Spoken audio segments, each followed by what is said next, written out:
കണ്ണൂർ തളിപ്പറമ്പ് തിമിനി ബോംബേറ് കേസിൽ 10 CPM പ്രവർത്തകർ കുറ്റക്കാരെന്ന് കോടതി. BJP RSS പ്രവർത്തകരെ ബോംബെറിഞ്ഞ് വധിക്കാൻ ശ്രമിച്ചെന്ന കേസിൽ തളിപ്പറമ്പ് ജില്ലാ അഡീഷണൽ സെഷൻസ് കോടതിയുടേതാണ് വിധി. 2011 നവംബറിലുണ്ടായ കേസിൽ കുറ്റക്കാർക്കുള്ള ശിക്ഷ കോടതി നാളെ വിധിക്കും. അഭിജിത്ത് മുഴക്കുന്നാണ് ചേരുന്നത്. അഭിജിത്ത്, എന്താണ് വിധിയുടെ വിശദാംശങ്ങൾ?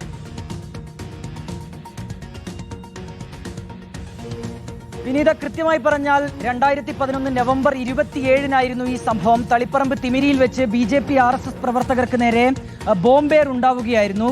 അതിന് തൊട്ട് തലേ ദിവസം അവിടെ ശാഖ തുടങ്ങുന്നതുമായി ബന്ധപ്പെട്ട് ചില തർക്കങ്ങൾ ഉണ്ടായിരുന്നു. BJP CPM പ്രവർത്തകർ തമ്മിൽ ഏറ്റുമുട്ടി. അങ്ങനെ ഈ ഏറ്റുമുട്ടലിൽ പരിക്ക് പറ്റിയ പ്രവർത്തകരുമായി ആശുപത്രിയിൽ നിന്ന് തിരികെ മടങ്ങുകയായിരുന്ന RSS പ്രവർത്തകർക്ക് അവർ സഞ്ചരിച്ച വാഹനത്തിന് നേരെയായിരുന്നു ഈ ബോംബേർ.